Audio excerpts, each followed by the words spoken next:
Okay, friends. Myself doctor महर्षि शुक्ला। इस video lecture में हम जियोमेट्रिकल आइसोमेरिज्म की डिस्कशन करने वाले हैं। तो सबसे पहले क्वेश्चन ये, जियोमेट्रिकल आइसोमेरिज्म किसे कहते हैं?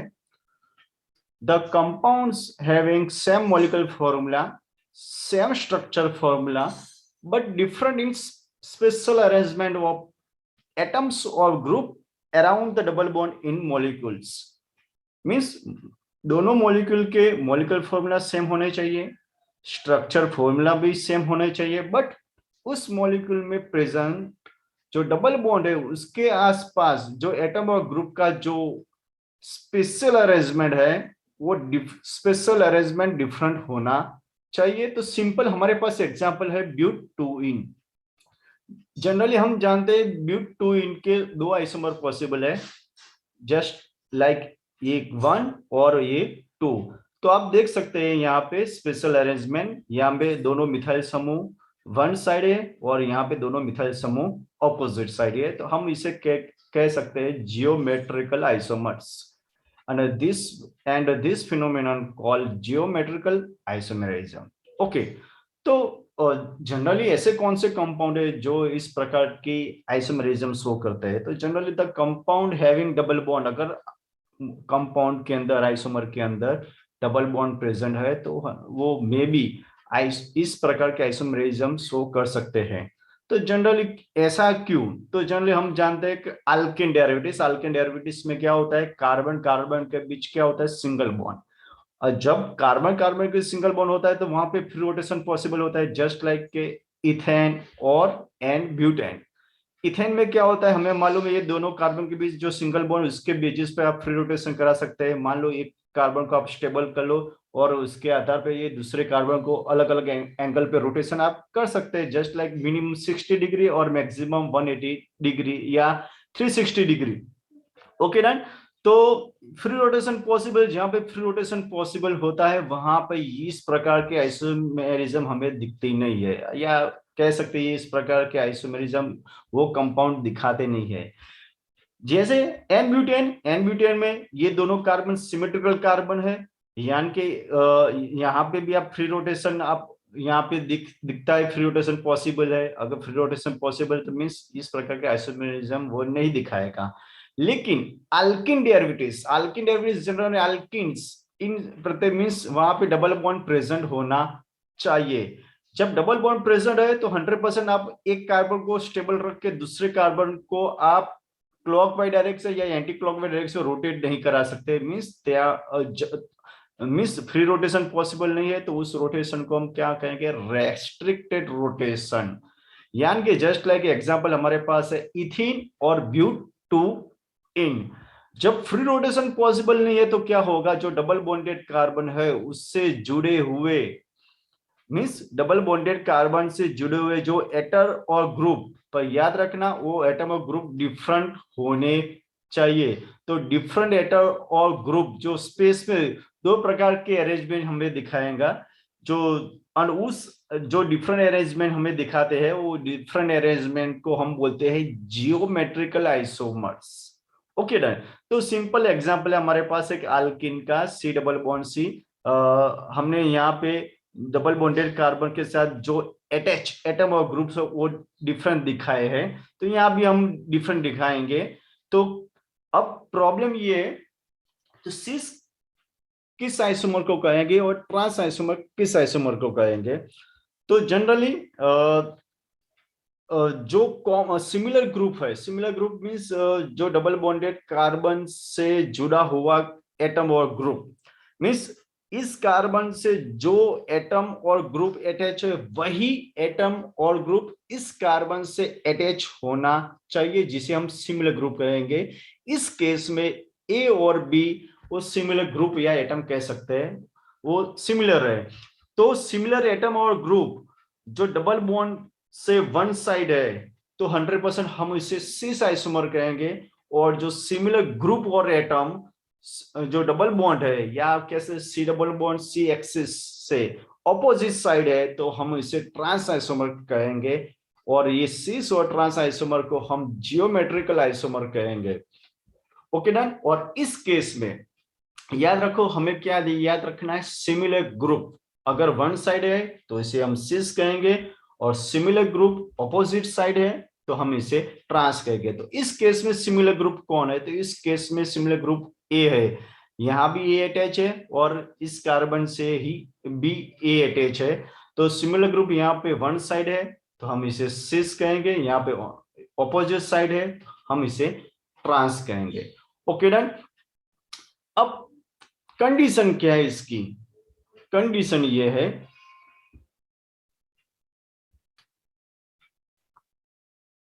There are two condition for this isomerism. पहली कंडीशन ये है कि आपके आइसोमर के अंदर कार्बन कार्बन के बीच डबल बॉन्ड होना ही चाहिए, और दूसरी कंडीशन ये है जो डबल बॉन्डेड कार्बन है वो डबल बॉन्डेड कार्बन के साथ जो एटम और ग्रुप अटैच है वो दोनों एटम और ग्रुप डिफरेंट होने चाहिए।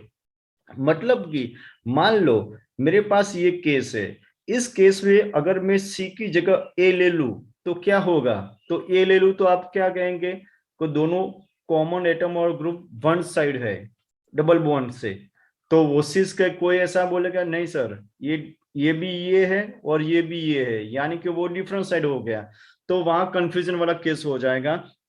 तो ऐसे जो आइसोमर होते हैं वो इस प्रकार के आइसोमेरिज्म शो करते नहीं है, जहां पे जो डबल बॉन्डेड कार्बन है किसी एक कार्बन के पास जो अटैच एटम और ग्रुप जो है वो अगर सिमिलर है सेम है उस केस के अंदर डिफरेंट होने चाहिए। ओके, अब हम इसका एक्सप्लेनेशन करने के ट्राई करते हैं। एक्सप्लेनेशन मीन्स के क्यों पर्टिकुलर जो अल्किन डेरिवेटिव्स वो सिस और ट्रांस आइसोमर नहीं दिखाते, और जो अल्किन डेरिवेटिव्स है उस केस में जहां पे जो डबल बॉन्डेड कार्बन है वहां पे जो हर एक कार्बन के पास जो एटच एटम और ग्रुप वो डिफरेंट है, ऐसे अल्किन डेरिवेटिव्स जनरली इस प्रकार के आइसोमेरिज्म शो करते हैं और उसके सिस और ट्रांस आइसोमर हमें मिलते हैं।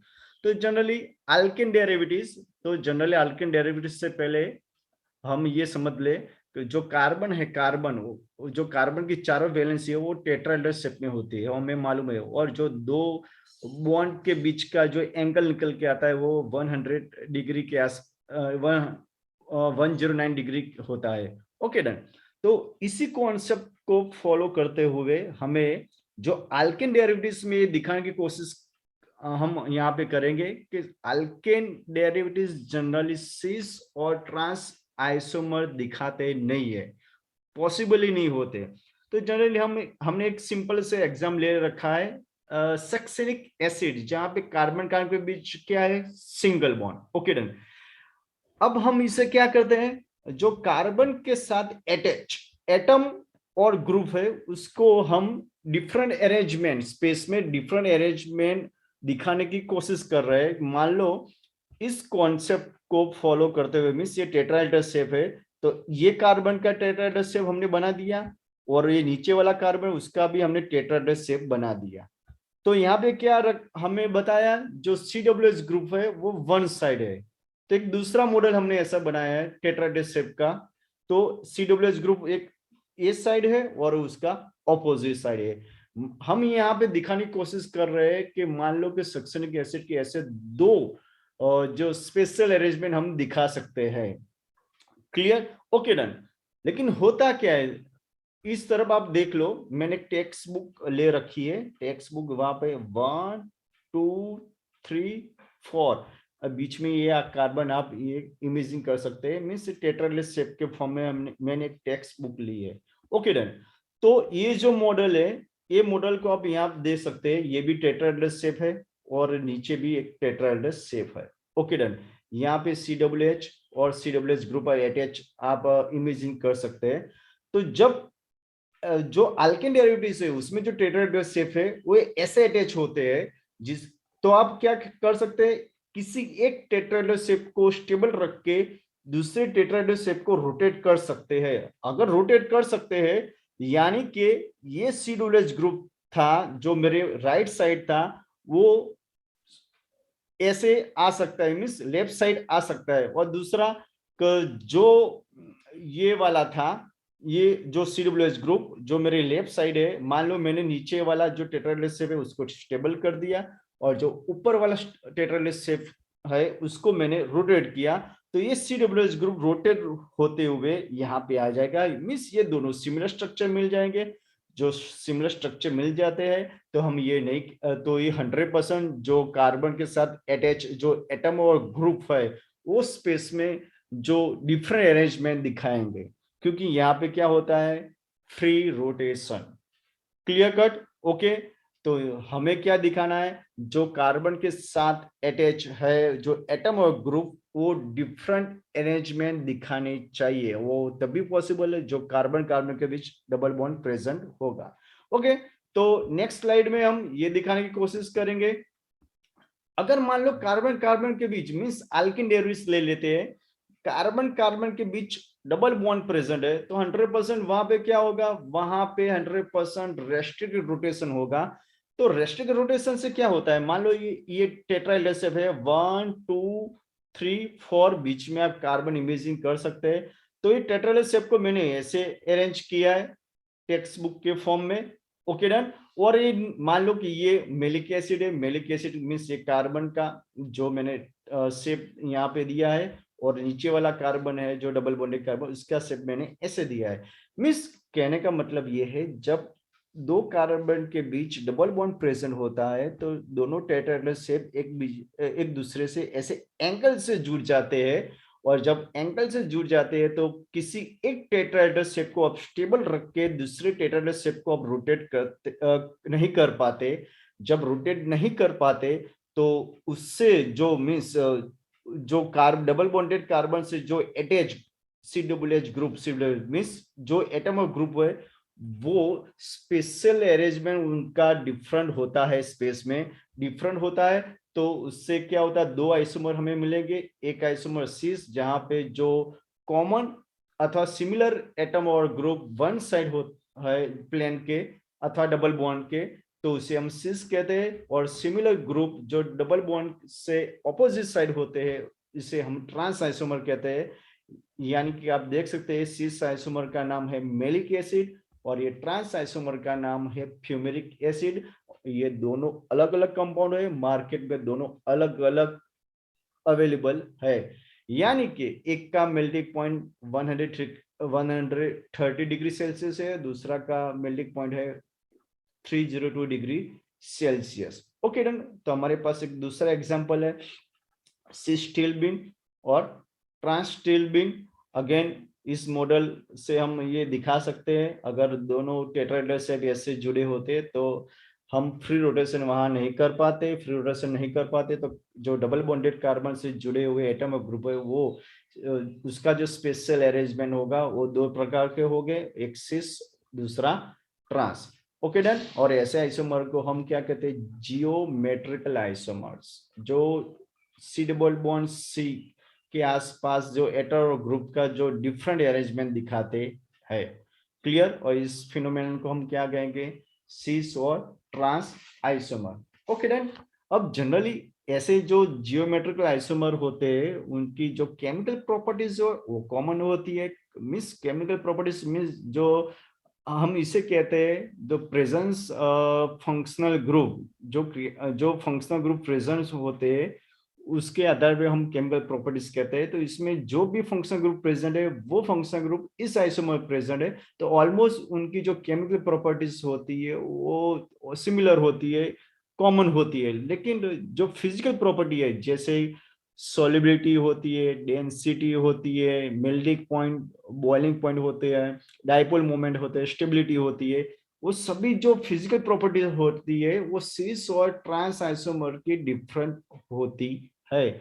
जनरली सिस आइसोमर में क्या होता है कि जो बल्कि ग्रुप साइज एटम और ग्रुप का अरेंजमेंट होता है वो वन साइड होने के कारण वहां पे मैक्सिमम स्टेरिक हिंड्रेंस होता है।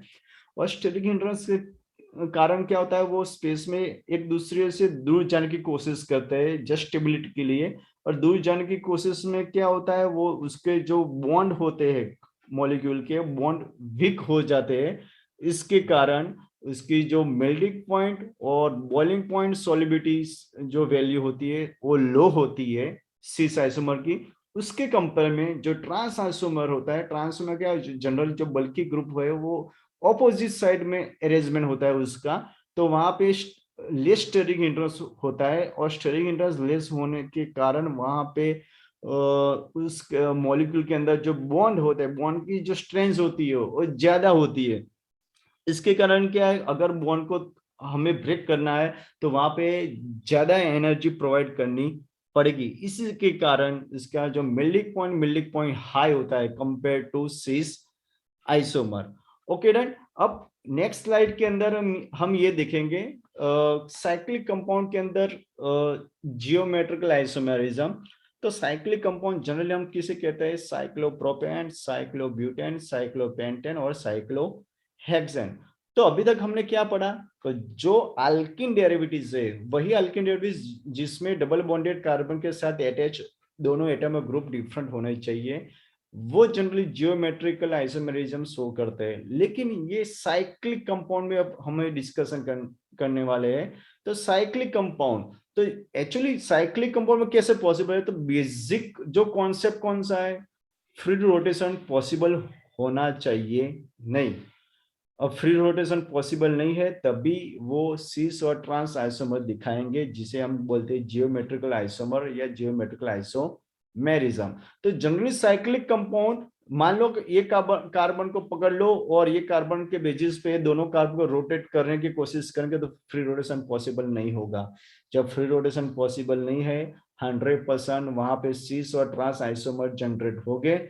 जस्ट लाइक आप दे सकते हैं साइक्लोब्यूटेन है, साइक्लोब्यूटेन में 1 और 3 कार्बन पे 2 मिथाइल ग्रुप है।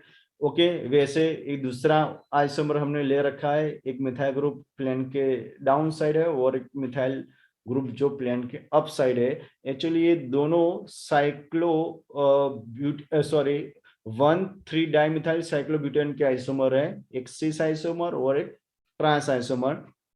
तो सिस आइसोमर हम उसे कहते हैं कि जो प्लेन के वन साइड होते हैं उसे सिस आइसोमर कहते हैं। ट्रांस आइसोमर हम इसे कहते हैं जो प्लेन से ऑपोजिट साइड होते हैं। याद रखिए साइक्लिक कंपाउंड के साथ साथ हमें यह भी देखना है कि किसी भी साइक्लिक कंपाउंड की बात हो, मिनिमम 2 कार्बन के पास जो अटैच, मिनिमम 2 कार्बन के पास अटैच जो एटम और ग्रुप है वो डिफरेंट होने चाहिए, मिनिमम 2 कार्बन के पास, तभी वो इस प्रकार के आइसोमेरिज्म शो करेंगे। इवन कभी कभी क्या होता है कि ऐसे साइक्लिक कंपाउंड जियोमेट्रिकल आइसोमेरिज्म तो शो करते हैं, साथ में वो ऑप्टिकल आइसोमेरिज्म भी शो करते हैं। जनरली ये पर्टिकुलर हम साइक्लिक कंपाउंड के लिए ही ये वर्ड्स यूज करेंगे। तो साइक्लिक कंपाउंड के अंदर जनरली हमारे पास ये मॉलिक्यूल है, जनरली 2 प्रकार के आइसोमर होंगे, एक सिस और दूसरा ट्रांस। तो यहाँ पे आप देख सकते हैं साइक्लोप्रोपेन 1,2 डाइओइक एसिड, ये सिस आइसोमर क्योंकि दोनों जो कॉमन एटम ग्रुप है वो क्या है, प्लेन से वन साइड है। यहाँ पे हाइड्रोजन भी कॉमन एटम और ग्रुप है वो क्या है, डाउन साइड, दोनों डाउन साइड है, मीन्स प्लेन से वन साइड है। तो सिस साइक्लोप्रोपेन 1,2 डाइओइक एसिड। तो जनरली ये ऑप्टिकली एक्टिव होते हैं। ऑप्टिकली एक्टिव इसलिए होते हैं, ऑप्टिकली एक्टिव के लिए क्या कंडीशन है, तो सिमेट्री एलिमेंट एब्सेंस होने चाहिए, एब्सेंट होने चाहिए। सिमेट्री एलिमेंट कौन कौन से, plane of symmetry, axis of symmetry और सेंटर ऑफ सिमेट्री। तो यहाँ पे आप देख सकते हैं प्लेन ऑफ सिमेट्री मॉलिक्यूल में प्रेजेंस है, यानी कि ये ऑप्टिकली इनएक्टिव हो गया। जबकि ट्रांस आइसोमर में आप देख सकते हैं कोई भी सिमेट्री एलिमेंट प्रेजेंट नहीं है, तो आप इसका मिरर लगा दो तो जो मिरर हमें मिलेगा वो उस पर नॉन सुपरपोज होगा। नॉन सुपरपोज होगा तो मीन्स हम इसे किराल मॉलिक्यूल कहेंगे। Chiral molecule always optical active molecule होता है। यानी कि साइक्लिक कंपाउंड में ही ऐसा पॉसिबल है जो जियोमेट्रिकल आइसोमेरिज्म भी शो करेंगे, साथ में वो ऑप्टिकल आइसोमेरिज्म भी शो करेंगे। जनरली ऐसा कहा जाता है जो सिस आइसोमर है वो ऑप्टिकली इनएक्टिव होते हैं और साइक्लिक कंपाउंड के जो ट्रांस आइसोमर होते हैं वो ऑप्टिकली एक्टिव होते हैं। Okay done. तो दूसरे और एग्जांपल देख लेते हैं। ये है 2 मिथाइल साइक्लोप्रोपेन 1 ओइक एसिड के सिस और ट्रांस आइसोमर है। यहाँ पे आप कॉमन एटम और ग्रुप की डिस्कशन करें तो हाइड्रोजन निकल के आएगा। ये सिस आइसोमर है, एक ट्रांस आइसोमर 100%। यहाँ पे आप देख सकते हैं सिस और ट्रांस, नो डाउट। यहाँ पे जो ऑप्टिकल एक्टिविटी के बारे में हम यहाँ पे डिस्कशन नहीं कर सकते, ये ओनली जो जियोमेट्रिक आइसोमेरिज्म ही शो करेंगे। लेकिन इस केस के अंदर, उसी केस के अंदर आप बता सकते हैं कि जियोमेट्रिकल ऑप्टिकल आइसो दोनों साथ में, जिस केस में दोनों कार्बन, कोई भी कार्बन हो, 2 कार्बन के साथ अटैच, मीन्स ये कार्बन के साथ जो एटम और ग्रुप अटैच है वही ही एटम और ग्रुप इस कार्बन के साथ अटैच होने चाहिए। उसी केस में आप कह सकते हैं कि जियोमेट्रिकल ऑप्टिकल आइसोमेरिज्म की साथ में डिस्कशन कर सकेंगे।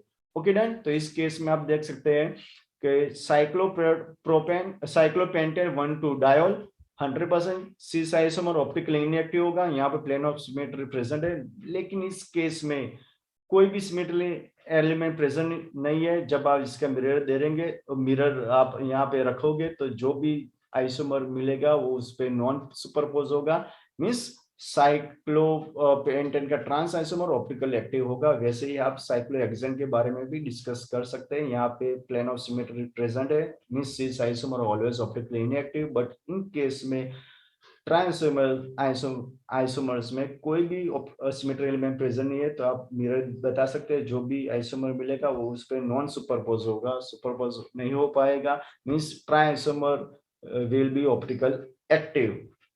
Okay done. तो आप उसी केस में जियोमेट्रिकल और ऑप्टिकल आइसोमेरिज्म दिखा सकेंगे साथ साथ में, जिस केस में जिस दोनों कार्बन के साथ जो एटम और ग्रुप है, मींस दोनों कॉमन होने चाहिए, मींस इस कार्बन से जो एटम और ग्रुप अटैच है वही एटम और ग्रुप जो दूसरा कार्बन उससे साथ अटैच होना चाहिए। Okay done. तो आज हम इतनी डिस्कस करेंगे। नेक्स्ट लेक्चर में नए टॉपिक के साथ हम मिलेंगे।